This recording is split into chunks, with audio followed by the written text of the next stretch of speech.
जय हिंद दोस्तों, आपके लिए एक शानदार वैकेंसी लेकर आया हूँ क्योंकि इस वैकेंसी के बारे में किसी को भी इतना आइडिया नहीं है कि ये वैकेंसी की लिख ली है। तो यह वैकेंसी आपके लिए बहुत ही महत्वपूर्ण है। अगर इस वैकेंसी की तैयारी आपने अच्छे से कर ली तो आपकी जो इस वर्ष के अंत तक आपकी जो सरकारी नौकरी आपके कब्जे में होगी, और वो भी सरकारी नौकरी ऐसी वैसी नहीं, अच्छी खासी सैलरी आपको मिलने वाली। तो इस वीडियो में हम पूरी बात करने वाले हैं, इंपॉर्टेंट डेट की बात करेंगे, एग्जाम सिलेबस की बात करेंगे, एग्जाम पैटर्न की बात करेंगे। तो सभी अपन डिस्कस करने वाले हैं।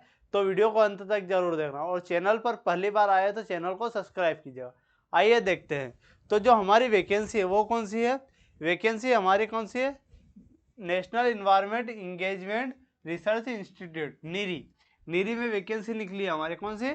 ये जो है गवर्नमेंट संस्थान है नीरी। कौन सी? National environment engineering research institute. इसमें ये इसका एक नागपुर की है। काउंसिल साइंस साइंटिफिक और इंडस्ट्रीज रिसर्च में वैकेंसी निकली है आपकी। ठीक है, ये एडवर्टाइजमेंट कब का है? 1/2025। ठीक है, नीरी 1/2025 में एडवर्टाइज है। ठीक है, अगर इसकी डेट की बात करें तो इसके एग्जाम फॉर्म कब से भरे जाएंगे? तो एग्जाम फॉर्म आपके लिए बहुत ही महत्वपूर्ण एग्जाम फॉर्म आप देखिए ना। तो date of engagement online application 1/4/2025। 1 April से आपके फॉर्म डाले जाएंगे। कब से? 1 अप्रैल से आपके फॉर्म डाले जाएंगे। तो इसके फॉर्म जो डाले जाएंगे वो आपको ध्यान देना, 1 अप्रैल से इसके फॉर्म डाले जाएंगे। फॉर्म कब तक डालेंगे इसके? तो अगर फॉर्म डालने की बात करते हैं, फॉर्म डाले जाएंगे 23/4/2025। कब? 23 अप्रैल तक इसके फॉर्म डाले जाएंगे। ठीक है, तो ये तो इंपॉर्टेंट डेट है। आपके फॉर्म 1 अप्रैल से स्टार्ट होने वाले, मतलब कल से, आज से ही इसके जो फॉर्म है वो स्टार्ट हो चुके हैं, जो डाले जाएंगे 23 अप्रैल तक। ठीक है, अब इसकी वैकेंसी की बात करें तो टोटल नंबर ऑफ वैकेंसी, तो इसकी वैकेंसी भी क्या अच्छी खासी है। अगर वैकेंसी की बात करते हैं अपन, तो vacancy, total number of vacancy की अगर बात करते हैं तो ये भी बढ़िया है। तो सबसे पहले हम कि इसके जो संस्थान है वो कहाँ कहाँ है। तो पहले तो इसके CISR नेशनल विथ हेडक्वार्टर कहाँ है इसका? हेडक्वार्टर नागपुर में। ठीक है, नागपुर महाराष्ट्र में। हैविंग 5 जोनल सेंटर भी इसके 5 जोनल सेंटर भाई। एक तो दिल्ली में है, एक मुंबई में, एक चेन्नई, कोलकाता और हैदराबाद। इसके 5 जोनल है।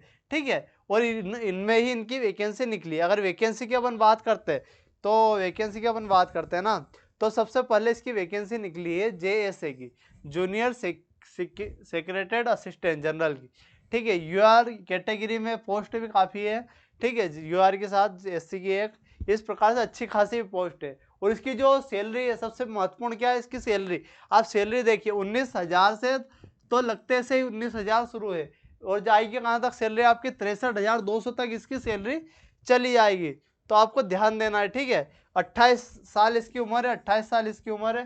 तो अपनी जो पोस्ट है, वैकेंसी भी बढ़िया है, एज भी बढ़िया है, लेकिन सैलरी भी, तो सैलरी देखिए आप, सैलरी अगर इतनी मिल गई तो क्या है, मजे है अपने तो। फिर अपन क्या है, एक और वैकेंसी है जूनियर असिस्टेंट स्टोर और परचेज। तो इसकी वैकेंसी निकली है, तो इसमें भी वही है दोनों। अब एक नई है जूनियर स्टेनोग्राफर। कौन सी है? जूनियर स्टेनोग्राफर तो सभी जानते हैं। स्टेनोग्राफर मतलब टाइपिंग का काम है भाई, बैठे बैठे का काम है। इसमें एज कितनी है भाई? 27 साल की तो एज है।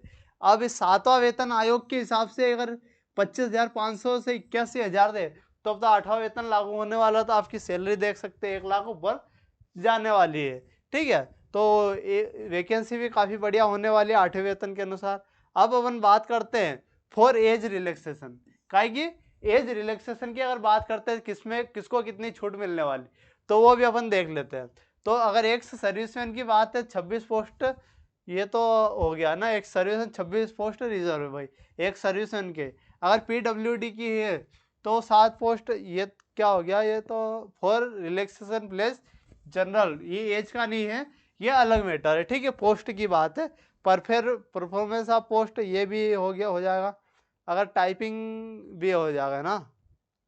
अपन देखते हैं इसमें क्वालिफिकेशन का क्या मांगी गई।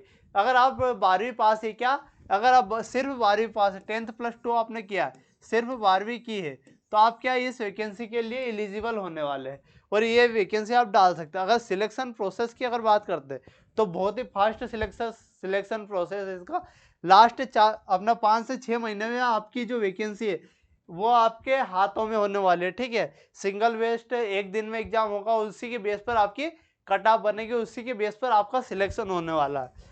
ठीक है, अगर आगे देखते हैं इसकी टाइपिंग, अभी इसकी टाइपिंग भी देखनी है। आप हिंदी चुन सकते हैं या इंग्लिश चुन सकते हैं टाइपिंग में, तो आप क्या चुनना चाहेंगे, आपकी मर्जी। अगर इंग्लिश चुनते हैं तो 35 वर्ड पर मिनट, कितना 35 वर्ड पर मिनट लिखना है। अगर हिंदी चुनते हैं तो 30 वर्ड पर मिनट आपको लिखना है। कितने मिनट का होगा, कीवर्ड पर होर, कितना पर होर, ठीक है समझ गए। अब आगे बात करते हैं टाइपिंग कितने की होगी, अलॉटेड 10 मिनट की आपकी टाइपिंग होगी। कितना 10 मिनट की आपकी टाइपिंग होगी, 35 वर्ड पर मिनट हिंदी इंग्लिश में, हिंदी कहीं में इंग्लिश में, और 30 आपकी हिंदी में चाहिए, ठीक है। आपको यही देखना है।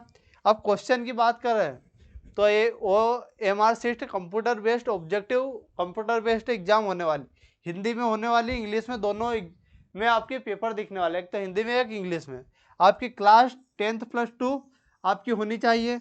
नंबर ऑफ क्वेश्चन कितने, 200 क्वेश्चन होने वाले आपके, ठीक है। टोटल टाइम अलॉटेड कितने, 2 घंटे, 2 घंटे 30 मिनट, 2.5 घंटे आपको टोटल टाइम मिलने वाला है, ठीक है। अगर आप देख पा रहे हैं तो मेंटल एबिलिटी टेस्ट 100 नंबर का होगा। मेंटल एबिलिटी मतलब, मेंटल एबिलिटी से आप क्या समझते हैं, रीजनिंग, रीजनिंग के 100 क्वेश्चन होने वाले हैं जो 2 से नंबर की रहेंगे। इसमें नो नेगेटिव मार्किंग, और नेगेटिव मार्किंग भी नहीं है, ये भी आपके लिए बढ़िया काम है, ठीक है। अगला अगर देखते हैं तो ये तो पहला पेपर हो गया। अगर दूसरे पेपर की बात करते हैं तो दूसरे पेपर में क्या, जनरल अवेयरनेस और इंग्लिश, जीके और इंग्लिश, इन दोनों के 50-50 क्वेश्चन होने वाले आपके। 150 मिनिमम मार्क्स, 150 इसके होने चाहिए, 150 इसके, मतलब एक क्वेश्चन के आपको कितने 3 नंबर मिल रहे हैं। 1 नेगेटिव मार्क एवरी रोम, मतलब अपने रीजनिंग और गणित वाले में नेगेटिव मार्किंग नहीं है, लेकिन इसमें 1 नंबर की नेगेटिव मार्किंग है। तो आपके मैथ्स और अगर रीजनिंग कमजोर है तो आपके लिए यह पोस्ट बहुत ही बढ़िया होने वाली है, ठीक है। और